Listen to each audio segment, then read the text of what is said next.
Muy buenas noches, bienvenidos a Esta Casa No es Hotel. Los precios de los minerales han caído, Bolivia es un país minero. Hay analistas que dicen que cuando se acabe el gas en Bolivia, nosotros seguiremos siendo mineros, que queda aún para explotar un montón de minerales, por lo menos unos 500 años más. Estas semanas hemos vivido una tensión, una constante tensión en el sector minero por la caída de precios. Vamos a analizar esta noche qué es lo que sucede en este sector, cuánto esta crisis afecta a nuestro país, y para eso esta noche hemos invitado a analista económico don Alberto Bonadona. Muy buenas noches, bienvenido a Esta Casa No es Hotel. Buenas noches y muchas gracias por la invitación. Me alegro verlo saludable, don Alberto. Sí, después de un susto el año pasado, pues ya estoy muy bien, gracias. Bueno, me alegra tenerlo acá. Y con nosotros esta noche también César Navarro, ahora como ministro de Minería. César, muy buenas noches. ¿Cómo estás, Susana? Buenas noches. César, si usted le tuviera que titular el periódico de mañana con relación al tema minero, ¿cómo lo haría? En cuestión de precios, diríamos que estamos en el tiempo ya de la estabilización de los precios, ¿no? Y en cuestión de producción, titularía que es el desafío para mejorar la productividad e incrementar nuestros volúmenes de producción a nivel nacional. Muchas gracias, bienvenido. Su columna, ¿cómo la titularía, don Alberto, en relación a este tema? La minería se encuentra en conflicto existencial. ¿Seguir o no seguir?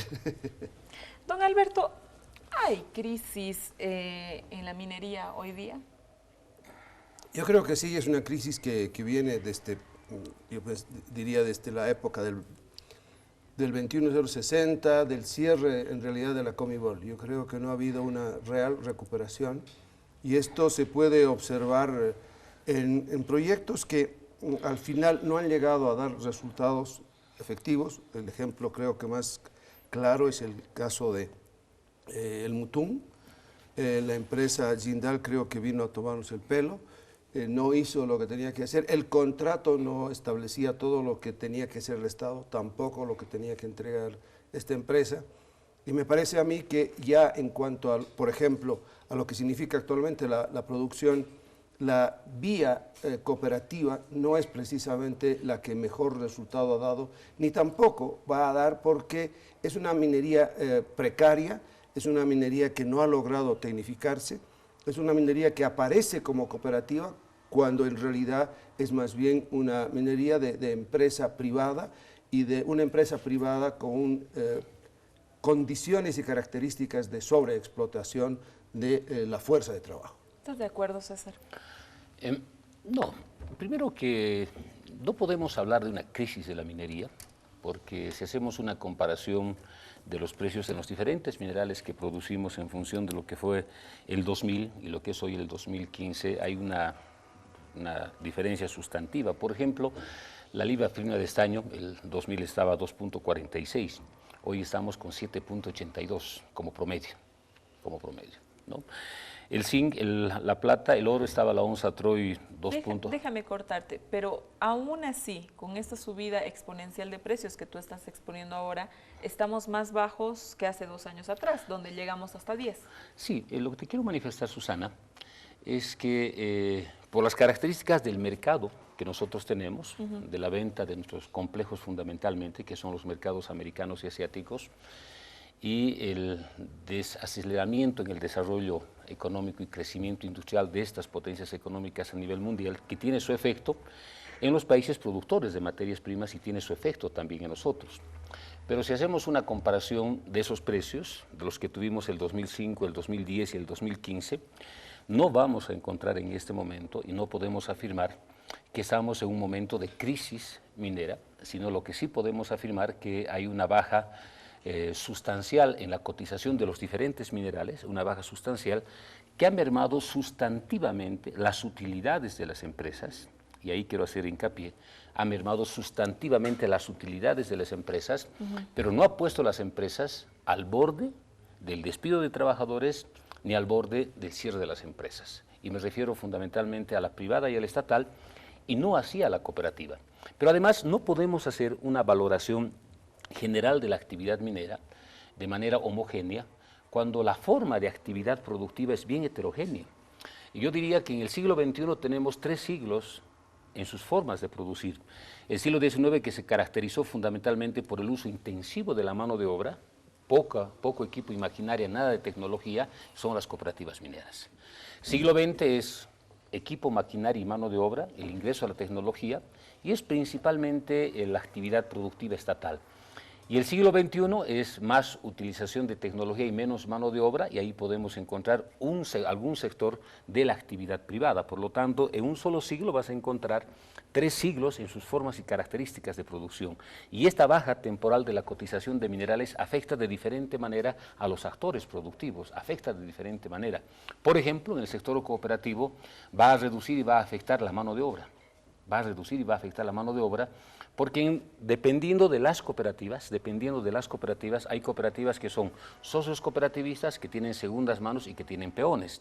Entonces, estos 2 últimos son trabajadores de los socios cooperativistas, y otros sectores como el norte de Potosí, que se caracterizan fundamentalmente por ser mayoritariamente socios cooperativistas. Entonces, en este sector es la característica el uso intensivo de mano de obra. Por lo tanto, las utilidades son mínimas y no podemos valorar su costo de producción y la productividad por mano de obra, porque no existe un promedio estable de la mano de obra utilizada en la cantidad de tonelaje que se tiene y en el avance de mina. Por lo tanto, es importante hacer una diferenciación tomando en cuenta estos actores. En cambio, el sector privado, si ponemos un ejemplo, San Cristóbal, que es una explotación a rajo abierto, la inversión en equipo y maquinaria reduce sus costos de producción, por lo tanto te permite optimizar y mejorar tus utilidades. Entonces es importante ver las características heterogéneas de la actividad productiva y su efecto en las economías regionales, locales y nacionales. Entonces no simplemente como un factor económico, sino como un elemento que te permite ver y entender el movimiento económico de estas microeconomías locales donde está la actividad minera. Desde su perspectiva, haciendo un análisis económico,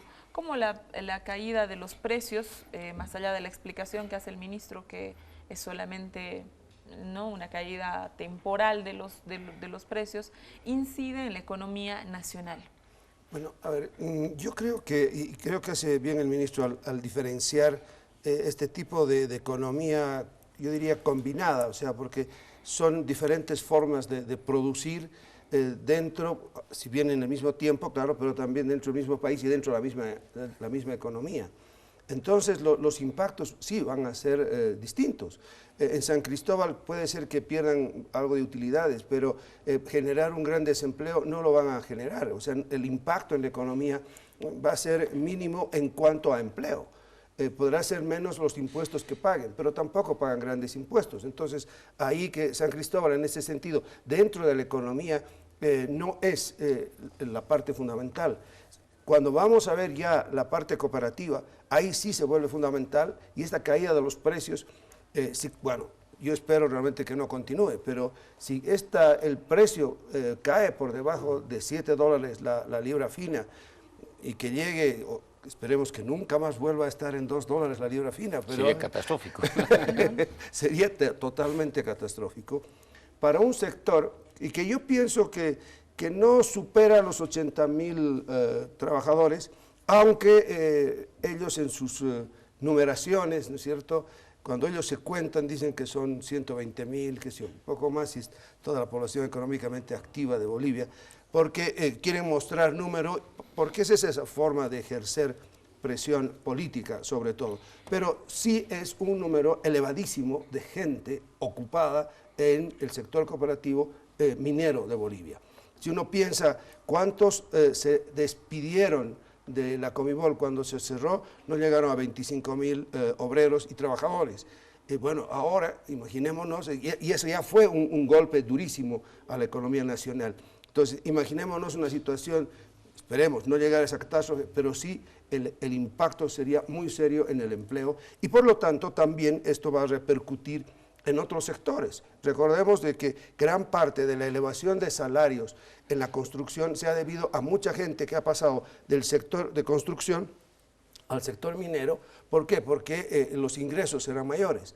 Esta situación pues podría revertirse, y no necesariamente la construcción va a esperar a más trabajadores con los brazos abiertos. O sea, va a generar situaciones de desajuste en el empleo, y con la consecuente redundancia en la demanda interna, en el consumo y por lo tanto en las condiciones de vida de la población boliviana. Me surgen muchísimas preguntas a partir de la exposición de don Alberto, ministro. Vemos que Bolivia, con la entrada del presidente Evo Morales al gobierno, hizo un gran impulso, un gran empuje por los procesos de nacionalización en el sector particularmente hidrocarburífero, pero asimismo en otros sectores, telecomunicaciones, etcétera. También se vio algo en el tema de minería, pero lo que los analistas dicen y lo que vemos después de la exposición, que no se pagan grandes impuestos, este mismo impulso no se ha visto en el tema minería. La pregunta es ¿por qué? Y segunda pregunta, en caso de verse afectada por la baja de los precios, el ingreso a raíz de los minerales, ¿qué se va a hacer con las empresas que sí están nacionalizadas como Huanuni? Yo leía un artículo en página 7, donde indicaban que la sostenibilidad de Huanuni dependía de que el estaño esté a un precio de 7 punto algo. Si ese precio no se alcanza, ¿qué se hace para que Huanuni no pierda su punto de equilibrio?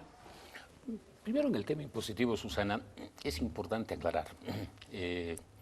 Antes la regalía era acreditable a la IUE, o sea, el impuesto a las utilidades. Entonces, cuando no tenían utilidades o eran bajas las utilidades, las regalías se acreditaban y no pagaban impuestos. Hoy en día las regalías ya no son acreditables a la IUE, por lo tanto, las empresas pagan la IUE. Segundo, hemos creado, en la primera gestión del presidente, un otro impuesto, la IUE representa el 25%, y hemos creado un segundo impuesto que es la alícuota adicional, que es el 50% de la IUE, el 12.5%. En total, las empresas públicas y privadas pagan el 37,5%. Y es el impuesto más alto en América Latina. No existe un impuesto de esta envergadura para la inversión o la actividad minera en América Latina. Un tercer elemento, todos los actores, privados, cooperativas y Estado, pagan la regalía minera, que es un impuesto que se paga a un recurso natural no renovable, pero es del valor bruto de producción, no son de las utilidades, que es muy diferente. Entonces, si logras sumar el impuesto a las utilidades, la alícuota adicional y las regalías, estás hablando en un orden del 48 al 55, incluso 60% que depositan las empresas. Por las negociaciones que ha hecho el Estado con los anteriores ministros, con el ministro Pimentel fundamentalmente, por ejemplo, Sinchihuayra paga cerca del 90%.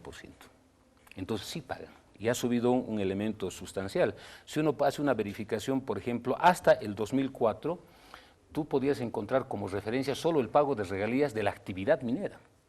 Hoy podemos encontrar que el mayor aporte no es el tema regalitario, sino el mayor aporte es el tema impositivo, y el tema impositivo va al tema nacional. O sea, es completamente falso cuando se dice que las empresas privadas o la actividad minera en el país con privados y estatales no pagan impuestos. Sí pagan impuestos y son los más altos.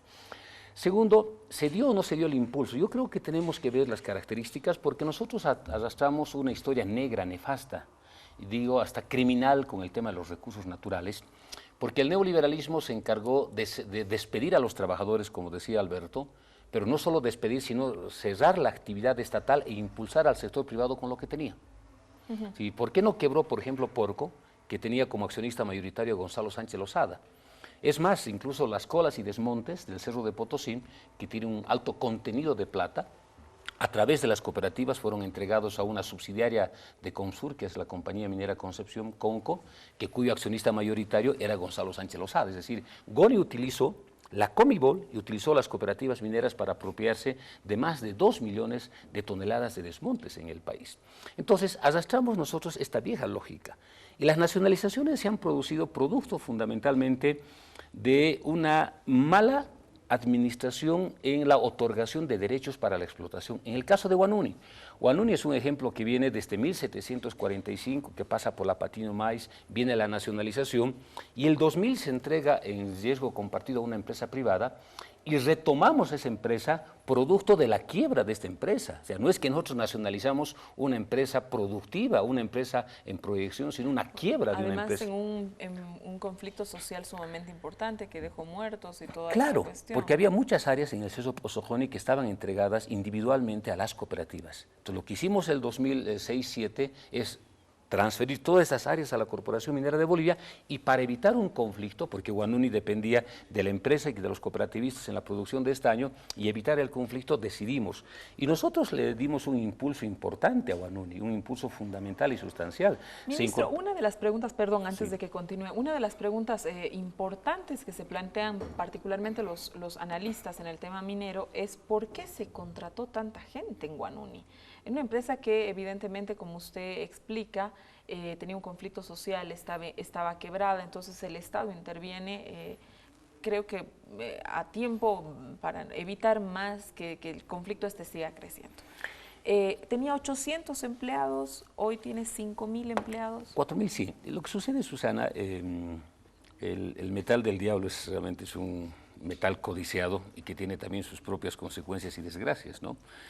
Y ha habido un momento en el tiempo, y un momento físico en el tiempo también, que casi se encuentran asalariados y cooperativistas por una misma veta. Y la veta es una fuente de ingreso fuerte y de riqueza. Entonces la disputa se produce producto de este hecho, porque había áreas que estaban con las cooperativas y había áreas que estaban con la empresa minera Huanuni en ese momento, ya no como empresa privada, ojo. Entonces se produce el enfrentamiento entre cooperativistas y asalariados, nosotros tenemos que intervenir, y la única manera de resolver, porque la disputa es por la riqueza y por el empleo, es decir, si yo tengo riqueza tengo empleo, si no tengo riqueza no tengo empleo. ¿Cómo resuelves este hecho? Y no puedes resolver matemáticamente. Evidentemente la incorporación de más de 3.000 trabajadores a Huanuni ha incrementado tu costo de operación y tu costo labor y ha bajado sustancialmente tu utilidad. Pero tenías que resolver, y te reitero, básicamente porque no hubo una administración correcta de la actividad productiva en ese centro minero y en otros centros mineros. Y nosotros hemos desarrollado inversiones importantes y fundamentales, se ha incorporado capital de operación para el desarrollo de la actividad minera en Huanuni, se ha construido a través de ENDE un centro de energía, se ha construido un ingenio que va a tener la capacidad de procesar cerca de 3.000 toneladas de estaño por día, pero además se ha incorporado el año pasado una inversión de aproximadamente 70 millones de dólares para desarrollar actividades productivas en Huanuni, es decir, se han dado respuestas. Evidentemente, estas respuestas no han sido las más estructurales e importantes si tomamos en cuenta que la actividad minera para desarrollar nuevas áreas y nuevos yacimientos nos lleva no un mes, ni tampoco un año. 3, 4, 5, 6 años, dependiendo incluso del nivel de cotización que tenga este mineral. Entonces, podemos decir que en el tiempo, desde la recuperación y la incorporación de trabajadores hasta ese momento, tuvimos respuestas positivas, no las óptimas y no las esperadas en el plano nacional, pero Huanuni se constituye en este momento en el principal proveedor de estaño, ya sea en selectiva, ya sea en guía mina o en convencional, para la empresa minera metalúrgica Vinto, que representa aproximadamente el 60% de lo que requiere Vinto. Entonces, se ha dado respuesta. En el caso de Colquiri, se produjo fundamentalmente por una relación complicada y conflictiva que ha creado la empresa con las cooperativas mineras, porque las áreas que tenía la cooperativa 26 fueron otorgadas en ese momento por la empresa privada, y esto generó una disputa de nuevas áreas. Las cooperativas exigieron nuevas áreas, tomaron la empresa y hubo una reacción de los asalariados, y esa reacción generó un enfrentamiento, un compañero murió en un enfrentamiento y tomamos la decisión de nacionalizar el yacimiento de Colquiri, que estaba en manos de la empresa privada, y se firmó un convenio con las cooperativas donde serían nuevas áreas también a la empresa. Por lo tanto, se han tomado acciones, pero Susana, debemos ver a la minería no solo como un factor de generación de riqueza y desarrollo, de trabajo, sino a la minería tenemos que ver incluso como un factor geopolítico, porque está concentrada fundamentalmente en el occidente boliviano. ¿Tenemos actividad minera en el valle? Sí. ¿Tenemos actividad minera en el oriente? Sí. Pero la actividad fundamental que genera excedente está concentrada en el sur de La Paz, en Oruro y en La Paz, o en Potosí, como factores importantes de desarrollo regional. En uno de sus artículos tenía usted una preocupación en cuanto al tema salarial. En el sector minero, según los datos del INE, es el sector que más han crecido los salarios, en 2 o 3 veces más en relación a otros sectores. En una caída de precios, ¿cómo se enfrenta esto? Bueno, a ver, yo creo que en la situación actual que se vive, una de las preocupaciones de mis preocupaciones es precisamente cómo logramos aumentar la productividad del sector minero. Porque si los salarios irían de la mano de la productividad, pues ahí yo no creo que habría gran problema. Ahora, si a esta situación de que no existe un gran crecimiento de la productividad, es posible que haya inversiones, efectivamente puede darse el fruto en 3 años y tal vez sea el momento de una recuperación mucho más visible. Sin embargo, cuando yo observo lo que está ocurriendo al interior de la minería, observo una caída de productividad, observo de que los precios que actualmente se pagan no están cubriendo todos los costos, observo que hay una situación, insisto yo, en la parte cooperativa precaria. Me parece a mí que a pesar de todo el capital de operaciones que han podido invertir en Huanuni, crecer un centro productivo, el que sea, de 800, añadirle 4.000, pues han debido estar al comienzo a empujones, me imagino, para entrar a trabajar, o empujándose también para trabajar. O sea, no hay forma de que uno pueda meter 4.000 así sin más ni más. Entonces, estas situaciones, entiendo perfectamente que fueron resultado de un conflicto muy agudo, muy serio, que se volaron personas que no tienen nada que ver con esto, y desaparecieron en realidad, literalmente, la gente. Pero aparte de esto, el aspecto ya económico, yo pienso de que no es fácilmente, siguiendo tu pregunta, no es fácilmente rescatable. En estas situaciones, la salida, y no va a ser una salida necesariamente que el Estado ponga en la calle a los mineros de Huanuni, porque va a tener que llegar a situaciones mucho más agudas para que eso se dé. Pero los que se van a ver en la calle son los cooperativistas, y ese sí es un problema serio, que ahí no vas a poder hacer nada, ni con salarios, ni con nada. Lo que va a generarse es desempleo. Ahora, la verdad es de que en ese sentido, a mí me parece que la minería, en épocas donde caen los precios, no es en la época en que deben aumentar la producción. Es algo así como que lo que ocurre en agricultura. Claro, ahí es al revés, ¿no es cierto? Caen la producción, ¿por qué? Porque se ha producido mucho, llevan al mercado pensando que van a pasarla mejor los agricultores y se encuentran con los precios que han caído. O sea, pero esa es una contradicción inherente a la agricultura. En el caso de la minería, yo puedo, más bien en épocas de crisis, sí, efectivamente dejar de producir. Y creo que es en el momento que se deben pensar en dos cosas. Por un lado, se debe pensar en cómo mejorar las condiciones futuras de producción, precisamente en los momentos de caída. ¿Por qué? Porque va a haber un nuevo momento. Pensemos, a ver, Huanuni, en el momento de auge, bueno, metieron 4.000. En el momento de caída de los precios, más bien hay que tratar de sacar. Pero ¿qué se debe hacer en Huanuni? No se puede decir, bueno, la abandonamos. Porque el estaño, en general, va a seguir siendo demandado. Y no solo viene estaño, viene con otros productos más. Entonces, si yo arreglo las cosas para después, pues voy a tener una mina con una proyección de futuro. Estoy hablando, yo diría en teoría, porque en la práctica eso es prácticamente imposible hacerlo, salvo que, bueno, algunos países lo han hecho. Por ejemplo, es el caso de Chile, que invirtió una gran cantidad de recursos cuando los precios estaban bajos. Viene el precio alto y los encuentra, digamos, preparados para esto. En el caso nuestro, nos van a encontrar no preparados para esto, pero con una visión también de futuro. Podría ser que después de un tiempo esas situaciones vayan a mejorar. Sin embargo, una solución en el caso de la minería, así como puede ser en otro tipo de unidades productivas, yo la veo muy complicada, que no sea la generación de desempleo. Por lo tanto, lo que hay que pensar, si uno lo hace con previsión, es cómo generar otro tipo de actividades productivas que puedan absorber a las personas que se van a ver afectadas por esta caída de los precios. En realidad es una relocalización, pero efectiva, no como la que hubo en la época del 21060, que se dijo relocalización y en realidad lo que hubo fue un despido masivo. En este caso sí habría que pensar qué otras actividades se pueden ir generando en la actividad productiva del país, y pienso yo que a partir de ese planteamiento se podrá ver cómo ajustar la economía en visión, ya hay una visión de futuro. Uno de los momentos más tristes de nuestra historia fue definitivamente la relocalización. Uno de los temores de una sociedad minera como la que es Bolivia es si habrán mineros en la calle, ministro, si veremos mineros en la calle. Pero eso, por favor, contésteme al volver del corte. Quédese en Esta Casa No Es Hotel. Esta noche estamos con el ministro de Minería, César Navarro, y el analista económico, Alberto Bonadona.